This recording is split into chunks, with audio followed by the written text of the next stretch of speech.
Everyone, welcome back in evolutionary पढ़ाई।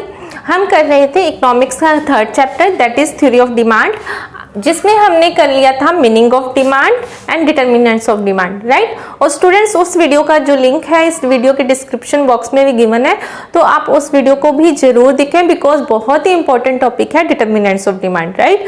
और आज हम करेंगे law of demand, demand schedule and demand curve, right. तो starts with law of demand, ठीक, मीन्स डिमांड का क्या लॉ है, ठीक है स्टूडेंट्स। तो जो हमने लास्ट वीडियो में अपना डिटर्मिनेंट्स किए थे, तो जो फर्स्ट डिटर्मिनेंट है डिमांड का वो क्या था, प्राइस ऑफ कमोडिटी, राइट। तो उसमें हमने देखा था कि किस तरीके से किसी भी कमोडिटी का प्राइस है उसकी डिमांड को अफेक्ट करता है, राइट। हमने देखा था कि जैसे ही किसी भी कमोडिटी का प्राइस इंक्रीज होता है तो डिमांड क्या होती है, डिक्रीज होता है, ठीक है। और जैसे प्राइस लेवल डाउन आता है डिमांड इंक्रीज होती है, राइट। तो बस लॉ ऑफ डिमांड क्या है, लॉ ऑफ डिमांड भी यही कहते हैं, law of demand states that other things being equal. ये students other things being equal ये बहुत ही इंपॉर्टेंट टर्म है, इसको जरूर लिखना है हमने, ठीक है। और अदर थिंग्स बीइंग इक्वल का क्या मतलब है, हम पढ़ ही चुके हैं। अदर थिंग्स बीइंग इक्वल का मतलब है कि जो अदर फैक्टर्स जो हमने अपने लास्ट वीडियो में हम पढ़ चुके हैं, जो अदर फैक्टर्स जो किसी भी कमोडिटी की डिमांड को अफेक्ट करते हैं, like price of related good, income of consumer, है ना, taste and preference of consumer, ये सारे जो अदर फैक्टर्स हैं उनको उसको हमने क्या मानना है इसमें, कांस्टेंट, ठीक है। Law of demand states that other things being equal, जब दूसरे फैक्टर कांस्टेंट रहते हैं, demand for good x tends with fall in price, किसी भी गुड की जो डिमांड है वो एक्सटेंड होती है जब उसका प्राइस लेवल डाउन जाता है, and contracts with rise in price, contracts means कमी आती है कमोडिटी की डिमांड में, किसी भी गुड की डिमांड में कमी आती है जब उसके प्राइस राइज होती है, राइट। तो it means there is inverse relationship between the price and quantity demanded of commodity, ठीक है। तो यही लॉ ऑफ डिमांड जो है वो तभी स्टूडेंट्स, लॉ ऑफ डिमांड तभी जाके फिट बैठेगा जब ये जो अदर फैक्टर्स हैं वो कांस्टेंट रहेंगे, ठीक है। तो जब भी आपको पेपर में ये क्वेश्चन आ जाए explain the law of demand, तो हमने मीनिंग लिखना है, meaning of law of demand और देन अजम्पशंस, ठीक है। Assumptions of law of demand क्या है, अजम्पशंस वही है जो हम इसमें other things being equal, other things being constant जो हम मान के चल रहे हैं कि जो अदर थिंग्स है, अदर थिंग्स मीन्स जो अदर्स फैक्टर्स जिनको हम कांस्टेंट मान के चल रहे हैं वही इसमें हम अजम्पशंस लेके चल रहे हैं, ठीक है स्टूडेंट्स। तो अजम्पशंस रियलिस्टिक नहीं होती हैं बट उनको अज्यूम करना पड़ता है ना, तभी जाके कहीं ना कहीं कोई लॉ जो है फिट बैठता है, ठीक है। तो अजम्पशंस हम जैसे मान लेंगे, first one is there is no change in the price of related goods, right, and there is no change in the income of consumer, there is no change in the taste and preference of consumer, and fourth one is consumer does not expect any change in the price of commodity in near future, ठीक है। तो ये सारी assumptions भी हमने लिख दी है। डिमांड फंक्शन, जब डिमांड फंक्शन हमें पता है price of good, price of related good, income of consumer, taste and expectations, ठीक है। लेकिन इसमें हमने जो अदर कांस्टेंट है, अदर फैक्टर्स हैं, इनको क्या मानना है, कांस्टेंट, ठीक है। ये हमने अज्यूम करना है, ये अजम्पशंस है, ठीक है, इसीलिए मैंने इनके ऊपर क्या लगा दिया, ऐसे बार, राइट। नाउ डिमांड शेड्यूल क्या है, तो स्टूडेंट्स शेड्यूल जो वर्ड है, शेड्यूल वर्ड अपने आप में ही किसको डिनोट करता है, एक tabular representation, right, tabular representation, ठीक है, मीन्स एक टेबल फॉर्म, ठीक है। मतलब शेड्यूल कोई ऐसा टेबल होता है जो किसी दो या दो से ज्यादा चीजों के बीच में कोई रिलेशनशिप बता रहा होता है, राइट। तो स्टूडेंट जो हमने मीनिंग ऑफ डिमांड किया था, तो मीनिंग ऑफ डिमांड भी हमने एक इंडिविजुअल लेवल पे पढ़ा था, इंडिविजुअल लेवल पे डिमांड पढ़ा था और मार्केट डिमांड पढ़ा था, ठीक है। लाइक दैट जो डिमांड शेड्यूल है वो भी टू पार्ट्स पे पढ़ेंगे हम, individual demand schedule and market demand schedule, right, market demand schedule. तो शेड्यूल से हमें पता चल गया ये कोई ना कोई टेबल बनेगा, राइट, और वो टेबल क्या दिखाएगा, किसी दो या दो से ज्यादा चीजों के बीच में कोई ना कोई रिलेशनशिप दिखाएगा, ठीक है। तो अब हम बना लेते हैं डिमांड शेड्यूल, ठीक है। डिमांड शेड्यूल किसके बीच में रिलेशनशिप दिखाता है, ये दिखाता है प्राइस, यहां ले लेते हैं हम किसी भी कमोडिटी का price, right, in rupees, and यहां ले लेते हैं quantity demanded, right, quantity demanded. तो हम क्वांटिटी डिमांडेड, हम कोई कमोडिटी ले लेते हैं, अब से आइसक्रीम ले लेते हैं, ठीक है, आइसक्रीम, राइट। अब प्राइस 1 2 3 4, ठीक है।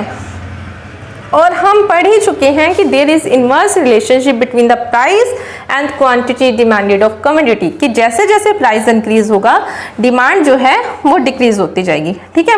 तो जब 1 प्राइस था आइसक्रीम का, तब हम कितनी आइसक्रीम लेते थे, 4। जैसे ही प्राइस इंक्रीज हुआ हमारी डिमांड डिक्रीज होगी, प्राइस और इंक्रीज हुआ हमारी डिमांड और डिक्रीज होगी, और प्राइस 4 हुआ, 1 से 4 हुआ, तो हमारी डिमांड भी कहीं ना कहीं 4 से जाके 1 पे रुक गई, राइट। तो ये क्या है, ये डिमांड शेड्यूल है ना। तो ये डिमांड शेड्यूल क्या दिखा रहा है, ये दिखा रहा है relationship between the price and quantity demanded of commodity, right. तो अभी हम पढ़ते हैं डिमांड शेड्यूल, जो मैंने डेफिनेशन लिखी है। Demand schedule is a table, ठीक है, that shows different prices of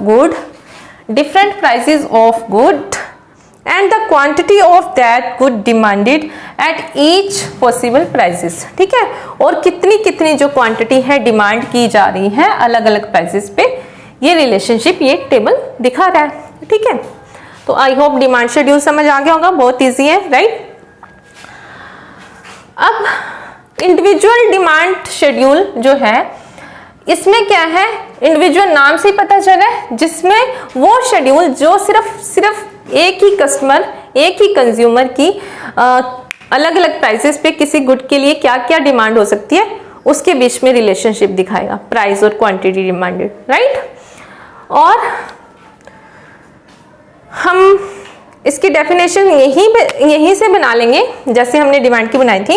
individual demand schedule is a table that shows different prices of good and the quantity of that good demanded by an individual, ठीक है, by an individual at each this prices, ठीक है, कि अलग अलग prices पे जो एक कंज्यूमर है किसी कमोडिटी की कितनी कितनी क्वांटिटी परचेज करने के लिए रेडी होता है, कितनी कितनी डिमांड करते हैं, right. Now market demand schedule, market demand schedule नाम से पता चल रहा है ना, जिसमें सभी कंज्यूमर्स की बात होती है, मार्केट में जितने भी कंज्यूमर्स हैं सबकी डिमांड की बात होती है, राइट। तो market demand schedule is a table which shows the relationship between the price and quantity demanded bye all consumers in the market, ठीक है। वो टेबल जो सारे ही कंज्यूमर, जितने भी मार्केट में कंज्यूमर हैं, वो अलग अलग प्राइसेस पे किसी भी गुड की कितनी कितनी क्वांटिटी की डिमांड करते हैं, उनके बीच में रिलेशनशिप दिखाता है, राइट। तो मार्केट डिमांड शेड्यूल कैसे बनाएंगे, फॉर एग्जाम्पल हम मान के चलते हैं कि मार्केट में एक कंज्यूमर है बी, ए एंड बी, ठीक है।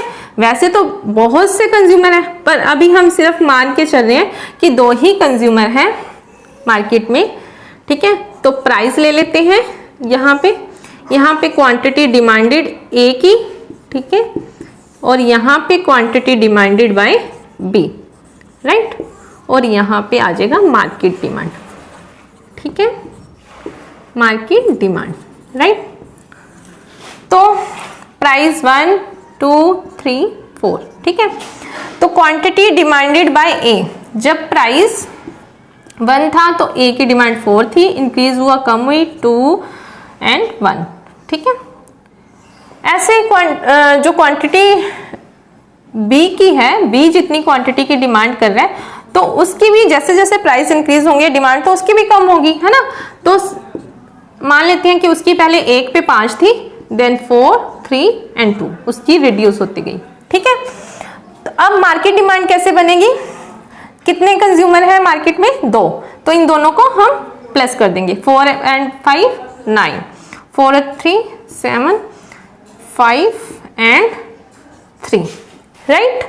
तो मीन्स मार्केट डिमांड कैसे निकलती है, सभी इंडिविजुअल्स की डिमांड को सम अप करके, राइट, ऐसे हॉरिजॉन्टली उनको सम अप करेंगे तो ये मार्केट डिमांड निकल जाएगी, राइट। तो स्टूडेंट्स आई होप आपको अच्छे से समझ आ गया होगा individual demand schedule and market demand schedule. Now demand curve, demand curve, right. तो कर्व वर्ड स्टूडेंट्स किसको रिप्रेजेंट करता है, ग्राफ, ठीक है।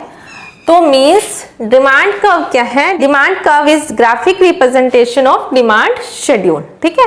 मीन्स इस शेड्यूल को ग्राफ पे ही रिप्रेजेंट करना क्या होगा, demand graph, right, which shows the relationship between the price and quantity demanded of commodity by consumers, ठीक है।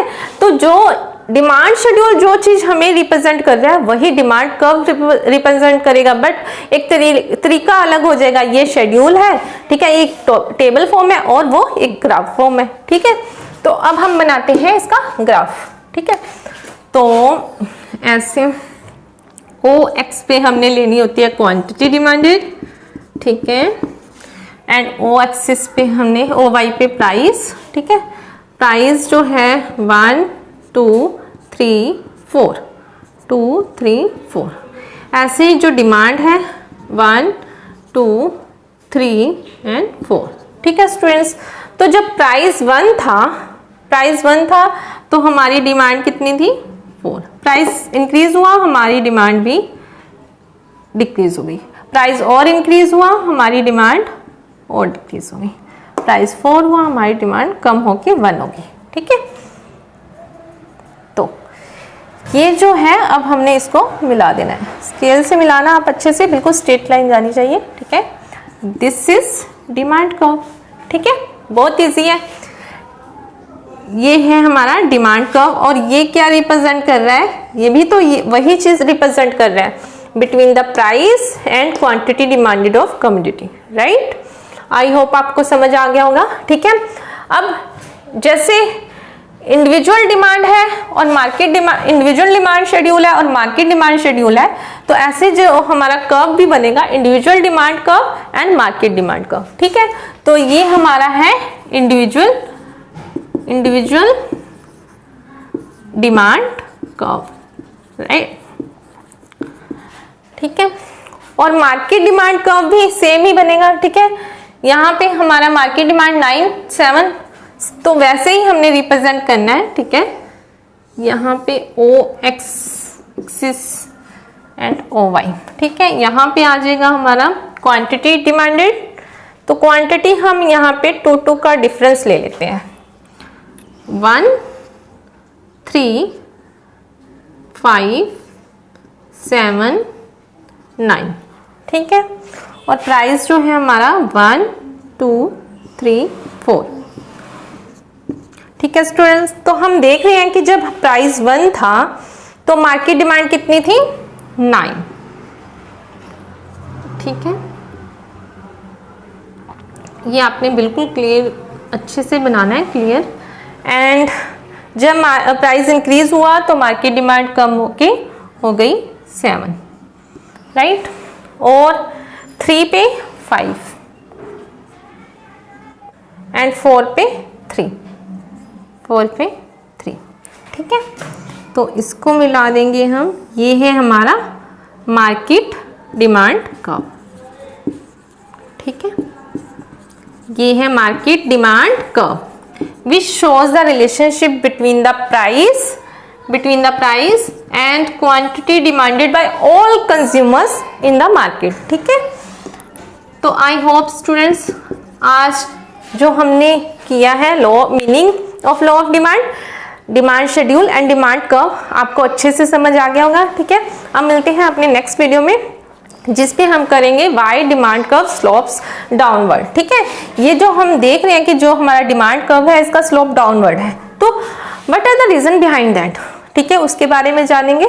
और और हम उसमें करेंगे exceptions of law of demand. कौन से केसेस हैं जहां पे हमारा लॉ ऑफ डिमांड जो है फिट नहीं बैठता, ठीक है, ऐसे कौन से केसेस हैं। तो स्टूडेंट्स ये करते हैं, हम अभी करेंगे अपने नेक्स्ट वीडियो में, ठीक है स्टूडेंट्स। अगर आपको मेरा पढ़ाया समझ आ रहा है तो प्लीज़ वीडियो को लाइक करें, शेयर करें, चैनल को सब्सक्राइब करें और अपने फ्रेंड्स के साथ भी शेयर करें। Thank you.